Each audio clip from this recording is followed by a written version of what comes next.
Draculaus smiled. In the pit below, he had witnessed a delightful slaughter, friends and family killing each other for the chance of survival. By the time 100 seconds had ended, 8 blood-soaked and shame-faced men and women were still standing, surrounded by mutilated bodies. "Well done," Draculaus said through a sinister smile at the still-living mortals. "You have passed the first step on a great journey. Now the second. Start eating." Most of them looked up at Draculaus confused, but 2 looked up in shock, able to understand his meaning but hoping they were mistaken. "Did I stutter?" Draculaus said slowly and menacingly. "Below you is flesh. Unless you wish to join it, start eating." At first they stood frozen, the horrible action they were asked to commit running over and over in their minds. But eventually, inevitably, one after the other, they slowly bent down and grabbed a bit of flesh, taking it and placing it within their mouths. "Good. Now as you eat your dinner, I will continue my little lesson from before. It is, after all, my duty to new recruits like you. Now previously, I talked to you about the leadership of the Bloodbound, but any form of leadership would be useless without the army to back it up. And if there was any army more glorious than Khorne's, I have never seen it. Blood warriors. I butchered my previous life, and fed its carcass to the being I would become. It does not matter to Khorne where his warriors come from, whether they were town thugs eager to kill, mad barbarians looking to slaughter, or noble lords who enjoyed the taste of war. Whomever they once were, they all equally heard the sweet songs of Khorne. These mortals were overcome with visions of slaughter, and began killing foes and friends in a blood rage. At its end, if Khorne chooses, he takes these warriors' souls for his own, giving them the red baptism, the splattered blood upon them transforming into armor, making them a blood warrior. Wielding gore axes and gore glaives, they attack the enemy in a frenzy, the thirst for blood consuming them, giving them no respite. Mighty skull crushers. Ride, beast, we have weaklings to trample. On occasion, if these warriors prove worthy and lucky enough, they will attract the attention of a juggernaut, a massive demonic beast of blood and bronze. Smelling the sweet scent of slaughter, the beast rips through the barrier between realms, seeking the fortunate soul whose bloody work attracted its attention.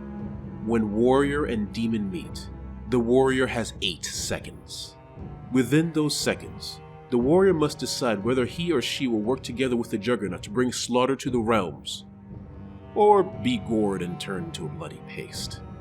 Most choose the juggernaut.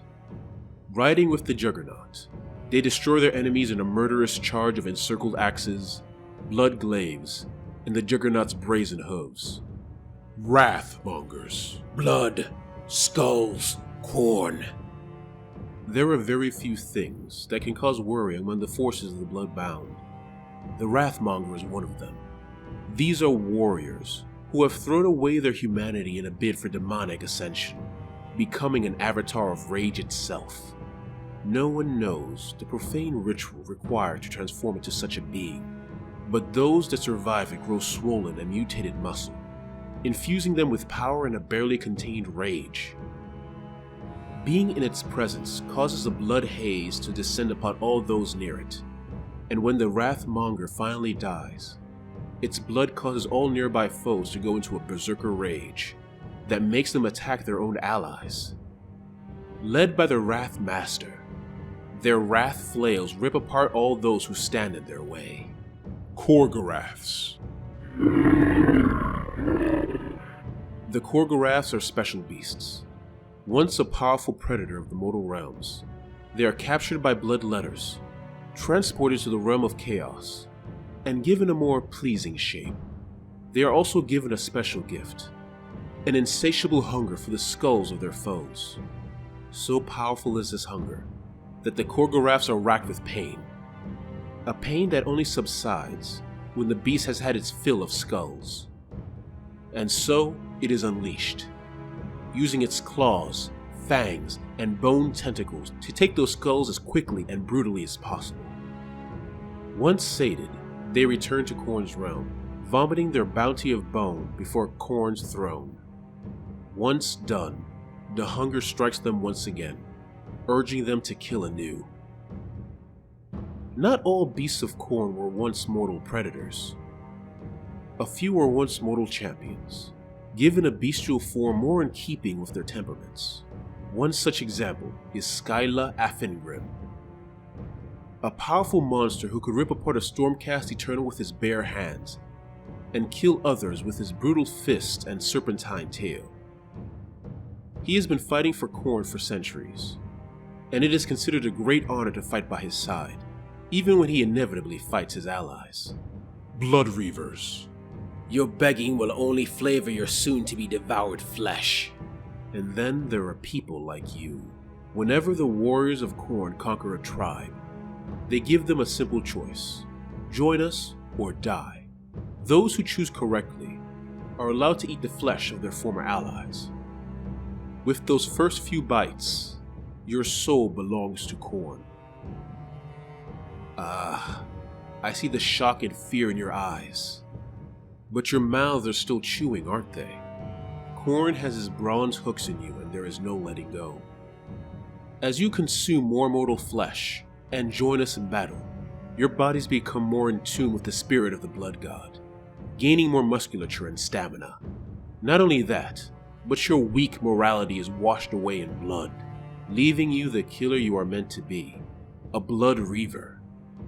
You become the most numerous members of our armies, led by your chieftains. You wield Reaver blades, or meat ripper axes in frenzied devotion to our god. Skull Reapers. Your skull will just be another step on my path towards ascension. The lives of you Blood Reavers are short, but for a few of you, you may discover a blessed path. If you choose, after enough blood has stained your blades, you may undertake the trial of skulls, becoming a Skull Reaper. You will be blessed with power unimaginable. Some of you will use gore-slick blades, spine cleavers, or your own specialized mutations. Others more skilled will wield demon blades and soul tearers. And the blessings of Khorne will add a frenzy to your attacks and will keep you fighting to the last breath. But such a blessing comes at a cost, for the trial of skulls requires you to take the skulls of 8 worthy foes a day.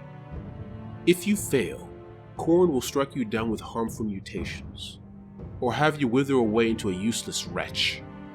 It is great motivation to get those skulls from wherever you can, even your own allies. For as they say, Khorne cares not from where the blood flows. Now, usually at this point, I would bring a ladder down and have you join the rest of the Blood Reavers, but I can't help but feel there is something I am missing. I sense a growing strength in one of you, a potential, and of course, there is only one way for that potential to become apparent. Without Dracula's needing to say another word, the 8 survivors slowly looked at each other. Although there was still shame and sickness within them, there was a new feeling entering their bodies. An almost alien presence urging them to take what Khorne demands. Blood-soaked and murderous, the survivors began to strike at each other with abandon. Not out of fear or force, but for the love of it. Dracula's nodded. Yes, he thought to himself. There is potential here. Hey guys, this is Arvandus, and I hope you enjoyed this video about the forces of the Khorne Bloodbound, those murderous hordes of monsters. If you like it, please like, subscribe, and comment. And even press that little bell next to the subscribe button so you know whenever I post a video. If you really like it, please consider giving to my Patreon. The extra money gives me the time I need to work on these stories that I love. Anyway, thanks for listening, and see you next time.